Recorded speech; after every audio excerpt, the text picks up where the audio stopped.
പക്ഷെ എന്നാൽ അവിടെ ബിൻസി എല്ലാവരുടെ അടുത്തും ഹഗ് ചെയ്തു, ബൈ പറഞ്ഞു, പോണു, ഇങ്ങനെയൊക്കെ വന്നു കഴിഞ്ഞപ്പോഴും റിപ്പീറ്റഡ്ലായിട്ട് ഇതിനകത്ത് കുറെ അതിനുശേഷം ബിഗ് ബോസിനകത്ത് ഉൾപ്പെടെ. ഹലോ ഗൈസ്, നമസ്കാരം. എൻ്റെ പുതിയ വീഡിയോയിലോട്ട് നിങ്ങൾക്ക് എല്ലാവർക്കും സ്വാഗതം.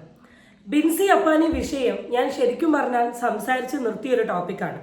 അങ്ങനെ നിൽക്കുമ്പോഴാണ് മൈൽ സ്റ്റോൺ മേക്കേഴ്സിൽ ബിൻസിൻ്റെ ഒരു ഇൻ്റർവ്യൂ വരികയും അതിൽ ഈ വിഷയത്തെ പറ്റി ചർച്ച ചെയ്യുകയും ബിൻസി കുറച്ച് അഭിപ്രായം പറയുകയും ചെയ്ത്. അപ്പോൾ ഡെഫിനറ്റ്ലി അതെടുത്ത് കുറച്ച് കാര്യങ്ങൾ പറയണം എന്ന് എനിക്ക് പേഴ്സണലി തോന്നി. അതുകൊണ്ട് എടുക്കുന്ന ഒരു വീഡിയോ ആണിത്. ആദ്യം തന്നെ എൻ്റെ വീഡിയോയിലോട്ട് എല്ലാവർക്കും സ്വാഗതം. ചാനൽ ഇഷ്ടപ്പെട്ടിട്ടുണ്ടെങ്കിൽ സബ്സ്ക്രൈബ് ചെയ്യാനും വീഡിയോ ഇഷ്ടപ്പെട്ടാൽ ലൈക്ക് അടിക്കാനും മറക്കരുത്. പിന്നെ ഡിസ്ക്ലെയിമർ എന്ന രീതിയിൽ ഒരു കാര്യം കൂടെ പറഞ്ഞോട്ടെ. ബിൻസി അപ്പാനി ബിഗ് ബോസ് ഹൗസിൽ കാണിച്ചു കൂട്ടിയത് എന്താണെന്നുള്ളത് വളരെ വ്യക്തമായിട്ടൊരു വ്യൂവർ എന്ന നിലയിൽ എനിക്ക് നന്നായിട്ട് അറിയാം. എന്നാൽ ഞാൻ എൻ്റെ വീഡിയോയിൽ അത് വളരെ ഓപ്പണപ്പായി പറഞ്ഞില്ല. 3 കാരണമേ ഉള്ളൂ. ഒന്ന്, ബിൻസി എന്ന് പറയുന്നത് എക്സ് കണ്ടസ്റ്റൻ്റ് ആണ്. അപ്പോൾ പോയതിന് ശേഷം ഇതിനെപ്പറ്റി ചർച്ച ചെയ്യേണ്ട ആവശ്യമില്ല. രണ്ടാമത്തത്, അപ്പാനി എന്ന് പറയുന്നത് കല്യാണം കഴിച്ചിട്ടുള്ള ഒരു പുരുഷനാണ്. മൂന്നാമത്തത്, അപ്പാനീൻ്റെ വൈഫ് എന്ന് പറയുന്നത് കറൻലി പ്രഗ്നൻ്റ് ആണ്. അപ്പോൾ അവരെ സംബന്ധിച്ച് ഒരിക്കലും ഈ ഒരു സിറ്റുവേഷനിൽ സഹിക്കാൻ പറ്റുന്ന ഒരു കോൺട്രവേഴ്സി അല്ല. മെയിനായിട്ട് ഈ കാരണങ്ങളാലാണ് ഞാൻ സംസാരിക്കാത്തത്. പക്ഷേ ഇൻ്റർവ്യൂവിൽ വന്ന് ചില കാര്യങ്ങൾ പറഞ്ഞപ്പം എനിക്ക് അതിനെപ്പറ്റി സംസാരിക്കണം എന്ന് തോന്നി. സോ നമുക്ക് വേഗം ഇൻ്റർവ്യൂവിൻ്റെ ഭാഗത്തോട്ട് പോകാം. ഷാനവാസ് ഉൾപ്പെടെ ചെയ്തുകൊണ്ട് വന്ന ഒരു ടോപ്പിക് എന്ന് പറയുന്നത് മോർ ദാൻ കൂടുതൽ തവണ ശരത്തിന്റെ അടുത്ത് അപ്പാനിയുടെ അടുത്ത് ബിൻസി കാണിച്ചൊരു ഇമോഷണൽ അറ്റാച്ച്മെന്റ്, ഹഗ് ചെയ്തത്, മൾട്ടിപ്പിൾ ടൈംസ് ചെയ്തത്. പിന്നെ ചെവിയിൽ നിങ്ങൾ എന്തോ സീക്രട്ട് പറഞ്ഞു. സീക്രട്ട് ഒന്നുമല്ല, അവിടെ ഒരു സീക്രട്ടും നടക്കത്തില്ല. ഞാൻ പറഞ്ഞെന്നറിയാം, കപ്പടിച്ചിട്ട് വരണം അതാണ് പറയുന്നത്. പക്ഷേ ഇവിടെ ഇരുന്നിട്ട് ചെവിയിലെ, അത് അപ്പാനിയുടെ ചെവിയിൽ മാത്രമല്ല പറയണേ, അപ്പൊ ചെവി പോയിട്ട് പറയണു. പിന്നെ റിപ്പീറ്റഡ് ആയിട്ട് അത് പിന്നെ ഇത് എങ്ങനെയല്ലേ കണ്ടന്റ് ക്രിയേറ്റ് ചെയ്യണത്. എന്തെങ്കിലും ഒരു സാധനം കിട്ടുമ്പോൾ അതിനെ ഡെവലപ്പ് ചെയ്ത്. ആദ്യം തന്നെ ഞാനൊരു കാര്യം പറഞ്ഞോട്ടെ. ഷാനവാസ് മാത്രമൊന്നുമല്ല ഈ വിഷയത്തെക്കുറിച്ച് മെയിനായിട്ട് സംസാരിച്ചിട്ടുള്ളത്. ആ ബിഗ് ബോസ് ഹൗസിൻ്റെ ഉള്ളിൽ തന്നെ പല ആൾക്കാരും സംസാരിച്ചിട്ടുണ്ട്. ഇതൊരു വിഷയമായി മാറിയത് എപ്പോഴാണെന്ന് വെച്ചിട്ടുണ്ടെങ്കിൽ, അനുമോളും അപ്പാനിയും തമ്മിലുണ്ടായിരുന്ന ഒരു വിഷയവുമായി ബന്ധപ്പെട്ടിട്ട് അനുമോള് പറഞ്ഞ ഒരു സ്റ്റേറ്റ്മെൻറ്റിൽ നിന്നാണ് ഈവൻ സോഷ്യൽ മീഡിയയിൽ വരെ ഇതൊരു വിഷയം കത്തിക്കേറിയിട്ടുള്ളത്. അതുകൊണ്ട് ഷാനവാസിൻ്റെ തലയ്ക്ക് മാത്രം നിങ്ങൾ ഇടണ്ട. എന്നാൽ ഷാനവാസ് പറഞ്ഞ കുറേ കാര്യങ്ങൾ ജനങ്ങൾ കുറച്ചുകൂടെ ശ്രദ്ധിച്ചു, ജനങ്ങൾ കുറച്ചുകൂടെ ഏറ്റെടുത്തു. ഇവനിങ്ങനെ ചെയ്യാൻ പാടുമോ, ഇവന് പുറത്തൊരു ബന്ധം ഉള്ളതല്ലേ, അത് അവർ കാണൂലേ, അവർ കാണുമെന്നൊരു ബോധം ഇവന് ഉണ്ടാവണ്ടേ എന്നൊക്കെ രീതിയിൽ ഷാനവാസ് പറഞ്ഞത് മലയാളി പ്രേക്ഷകർ കുറച്ച് അംഗീകരിച്ചു എന്ന് മാത്രമേ ഉള്ളൂ. ഷാനവാസ് മാത്രമാണ് പറഞ്ഞത് എന്ന് പറയണ്ട. പിന്നെ ചെവി പറഞ്ഞ കാര്യങ്ങളൊക്കെ നമ്മളും വളരെ വ്യക്തമായി കേട്ടിട്ടുണ്ട്. കപ്പടിക്കണം എന്നൊക്കെയാണ് പറഞ്ഞിട്ടുള്ളത്. അതൊക്കെ നമ്മളും കേട്ടിട്ടുണ്ട്. ഫാമിലിയിൽ പോയി കാണണം എന്ന കാര്യം പറഞ്ഞിട്ടുണ്ട്. അപ്പം അതിലൊന്നും പിടിച്ച് കയറിയിട്ടുള്ള ഒരു കോൺട്രവേഴ്സി അല്ല ഇത്. ഈ ആങ്കർ പറയുന്നത് പോലെ കെട്ടിപ്പിടിച്ചതുകൊണ്ടോ ചെവി പറഞ്ഞതുകൊണ്ടോ അല്ല. പോയ എപ്പിസോഡുകളിൽ കണ്ടു. അപ്പൊ അതിൽ മൊത്തം ഈ ബിൻസി കണ്ടന്റ് ഇതായിരുന്നു അവര് അടുത്ത ദിവസം മെയിൻ ആയിട്ട് കൊണ്ടുവന്നത്. എന്താ ബിൻസിക്ക് ഇതിനെ കുറിച്ച് പറയാനുള്ളത്? ഷാനവാസ് കണ്ടന്റിന് വേണ്ടി അങ്ങനെ പറഞ്ഞതിന് ഇപ്പൊ എനിക്ക് എന്നാ ചെയ്യാൻ പറ്റും? ഞാൻ ഉള്ള സമയത്തായിരുന്നു പറഞ്ഞതെങ്കിൽ എനിക്ക് മറുപടി കൊടുക്കായിരുന്നു. ഉള്ള സമയത്ത് പറയത്തക്ക വിധത്തിൽ ആ വീട്ടിൽ ഒന്നും സംഭവിച്ചിട്ടില്ല. അതെ, അപ്പം ഇറങ്ങി ഇപ്പത്തെ ബിഗ് ബോസിന്റെ ഒരു നിലവാരം കണ്ടുകൊണ്ട് ഞാൻ പറയുന്നത്, എക്സ് കണ്ടസ്റ്റന്റിനെ വെച്ചുകൊണ്ട് അവിടെ കണ്ടന്റ് ഉണ്ടാക്കേണ്ട ആവശ്യമൊന്നുമില്ല. അനീഷും അനുമോളും ഗിസയിലും അവിടെ ഉള്ളിടത്തോളം കാലം അതിനുള്ളിൽ കണ്ടന്റിന് ഒരു ക്ഷാമവുമില്ല.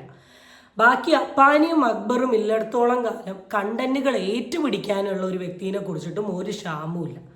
അതുകൊണ്ട് തന്നെ പോയ ഒരാളെ വെച്ച് കണ്ടന്റ് എടുക്കാൻ വേണ്ടി ശ്രമിച്ചു എന്ന് പറയുന്ന ഈ സ്റ്റേറ്റ്മെന്റ് വലിയൊരു ബ്ലണ്ടറാണ്.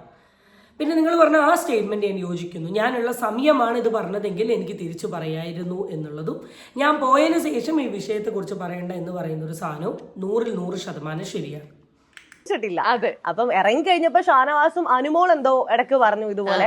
അപ്പം അവർക്ക് കണ്ടന്റ് ദാരിദ്ര്യം വന്ന കാരണം എന്തെങ്കിലും വേണല്ലോ എന്ന് വിചാരിച്ച് പറഞ്ഞായിരിക്കും. പിന്നെ അപ്പാനിയായിട്ട് ഞാൻ ഇങ്ങോട്ട് ഇറങ്ങുന്നതിന് ഒരു 3 ദിവസം മുമ്പാണ് അക്ബർ അപ്പാനി കൂട്ടുകെട്ടിലേക്ക് ഞാൻ പോകുന്നത്. അവരുടെ അങ്ങനെ കമ്പനി ആയിട്ടുള്ള അവരുടെ കൂടെ പോയി ഇങ്ങനെ ഇരുന്ന് ഇടയ്ക്കൊക്കെ സംസാരിക്കാറുണ്ട്. ഞാൻ ആ വീട്ടില് എല്ലാവരുടെ മിണ്ടും, എല്ലാവർക്കും സംസാരിക്കും. എന്റെ ഒരു പേഴ്സണൽ ഫേവറേറ്റ് എന്ന് പറയാൻ വേണ്ടി അവിടെ അങ്ങനെ ആരും ഇല്ല.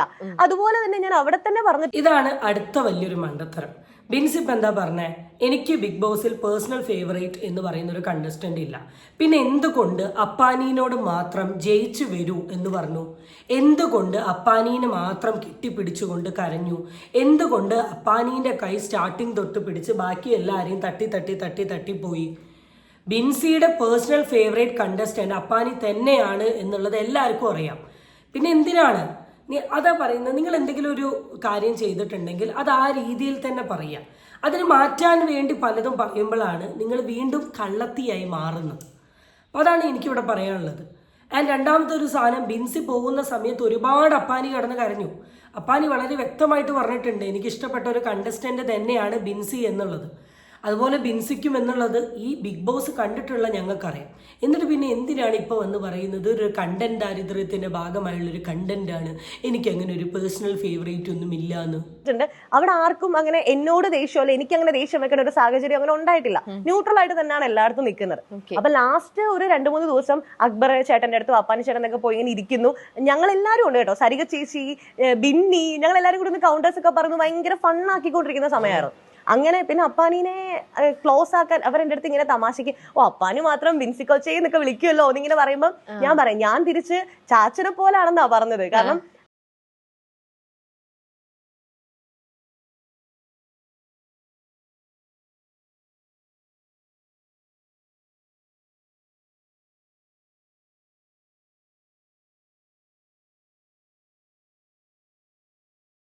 ഈ ഒരു സാധനം പേഴ്സണലി ഞാൻ ശ്രദ്ധിച്ചൊരു സാധനമാണ്. അതുകൊണ്ടാണ് എനിക്ക് ഇതിനെക്കുറിച്ച് കറക്റ്റ് പറയാൻ പറ്റുന്നത്.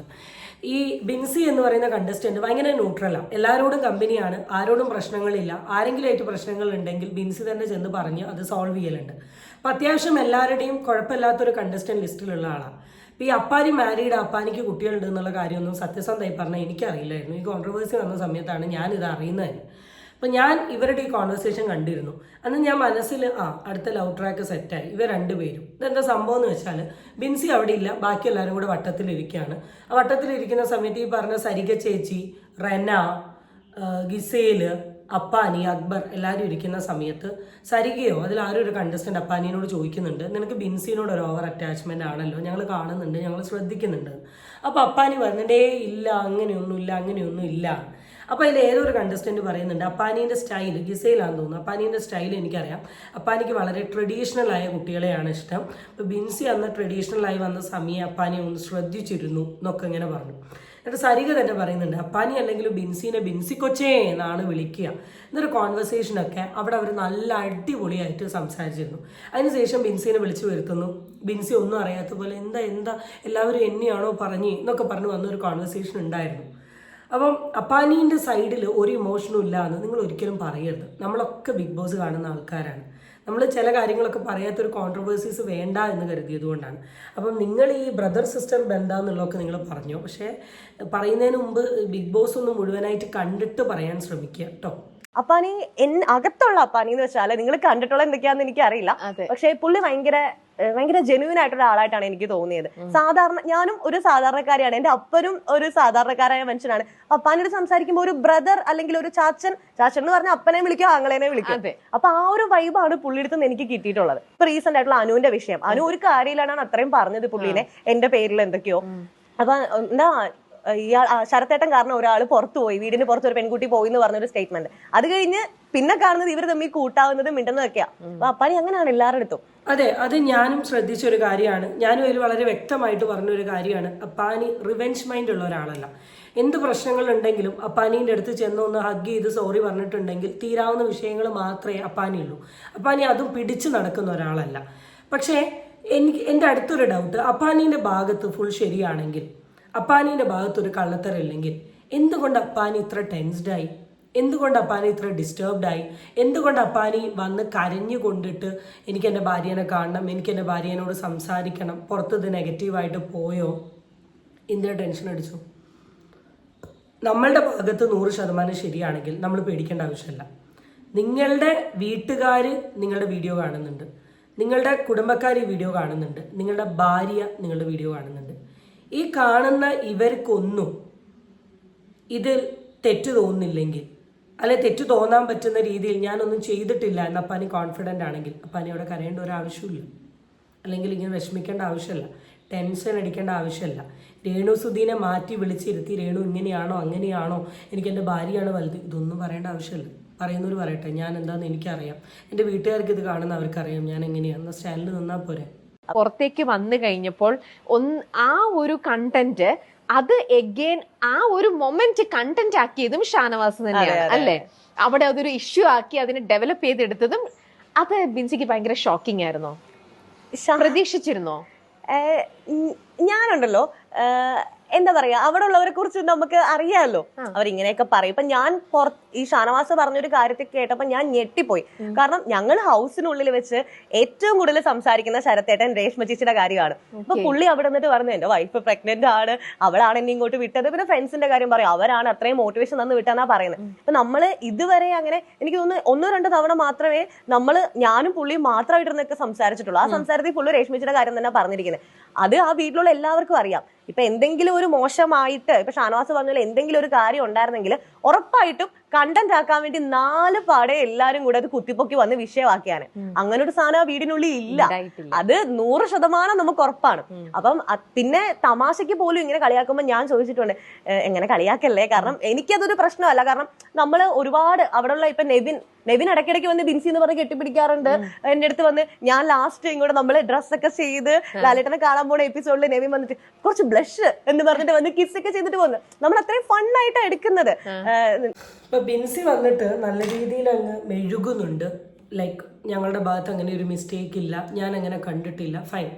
ബിൻസിന്റെ സൈഡിൽ നിന്ന് ആ രീതിയിലുള്ള ഒരു അപ്രോച്ചോ ആ ഒരു ഡയലോഗോ ആ വർത്താനമൊന്നും ഞാനും പേഴ്സണലി കണ്ടിട്ടില്ല. ഞാൻ കണ്ടതും ഒരു 2-3 സൈഡ് അപ്പാനീൻ്റെ സൈഡിൽ നിന്നാണ്. അപ്പാനിയാണ് ഒരു ഓവർ ഇമോഷണലായ, അപ്പാനിയാണ് ഒരു ഓവർ ഡ്രമാറ്റിക്കായ, അപ്പാനിയാണ് കൂടുതൽ പേടിച്ചത്, അപ്പാനിക്കാണ് ടെൻഷൻ ഉണ്ടായിരുന്നത്, അപ്പാനിയാണ് ഇതുകൊണ്ടൊക്കെ കളിച്ചത്. ഈ കളികളൊക്കെ കാണുന്ന സമയത്താണ് നമുക്കിവിടെയൊക്കെ സത്യമുണ്ട് എന്ന് തോന്നുന്നത്. ഇനി എന്തിൻ്റെയൊക്കെ പുറത്താണെങ്കിലും ഇത് ഒരു ഗെയിം ഷോയാണ്. ഇത് നിങ്ങളുടെ വീടോ നിങ്ങളുടെ കസിൻസോ നിങ്ങളുടെ കുടുംബക്കാരോ നിങ്ങളുടെ സുഹൃത്തുക്കളോ അല്ല. പല സ്ഥലത്തു നിന്ന് ഗെയിമിന് വന്നിട്ടുള്ള ആൾക്കാരാണ്. നിങ്ങൾ ചിലപ്പോൾ അതിൻ്റെ ഉള്ളിൽ കയറുമ്പോഴാണ് ഇവർ തമ്മിൽ പരസ്പരം അറിയുന്നതും കമ്പനി ആവുന്നതും. ഒരു 2 ആഴ്ച കൊണ്ട് തന്നെ ഇത്രമാത്രം ആത്മബന്ധം വരുന്ന രീതിയിലുള്ള കാര്യങ്ങൾ അതിൻ്റെ ഉള്ളിൽ കാണിച്ചു കൂട്ടുമ്പോൾ മനസ്സിലാക്കേണ്ട ഒരു കാര്യം പുറത്തുള്ള ആൾക്കാർ കാണും, മനസ്സിലാക്കും. ആൻഡ് ഈ 24 മണിക്കൂറും 74 ക്യാമറ എങ്ങാനുണ്ട് എന്ന് പറഞ്ഞാൽ ഈ 74 ക്യാമറയും ഞങ്ങളാരും കാണുന്നില്ല. ഞങ്ങൾക്ക് ബിഗ് ബോസ് കാണിച്ചു തരുന്ന കാര്യങ്ങളെ ഞങ്ങൾ കാണുന്നുള്ളൂ. ആ കാണിച്ചു തരുന്ന കാര്യങ്ങൾ അനുസരിച്ചിട്ടുള്ള പെർസ്പെക്റ്റീവാണ് നമ്മൾ എന്ത് ചെയ്യുന്നത് പറയുന്നത്. എനിക്ക് പേഴ്സണലി ഷാനവാസ് പറഞ്ഞ ഈ വിഷയത്തെക്കുറിച്ചിട്ടൊന്നും ഇത് നുണയാണ്, ഇത് കള്ളത്തരാണെന്നൊന്നും എനിക്കൊരു അഭിപ്രായമില്ല. ഈവൻ ബിഗ് ബോസ് കണ്ടിട്ടുള്ള ഒരാൾക്കും ഈ അഭിപ്രായം ഉണ്ടാവില്ല എന്നാണ് എനിക്ക് തോന്നുന്നത്. എന്താ നിങ്ങൾക്ക് പറയാനല്ലേ? ഒന്നും നോക്കണ്ട, drop A comment. Okay, so ഈ വിഷയം ഇവിടെ കൊണ്ട് അവസാനിപ്പിക്കുക. ഇനി വിഷയത്തെ പറ്റി ഫർദർ ചർച്ച വേണ്ട. ബിൻസിൻ്റെ പരിപാടി കഴിഞ്ഞ് പോയിട്ടുണ്ട്. അപ്പോൾ ഈ ഗെയിം നടന്നുകൊണ്ടിരിക്കുകയാണ്. ഈ ഗെയിം മുന്നോട്ട് പോട്ടെ. ഈ ഒരു സാധനം കണ്ടപ്പോൾ എനിക്ക് പറയണം തോന്നി. പിന്നെ എത്രയൊക്കെ വെള്ളം പൂശാൻ ശ്രമിച്ചാലും എന്തെങ്കിലുമൊക്കെ കറ ഉള്ളിലുണ്ടെങ്കിൽ പോകാൻ കുറച്ച് പാടാണ്. സോ അടുത്ത വീഡിയോ ആയിട്ട് നമുക്ക് വീണ്ടും കാണാം. ബൈ.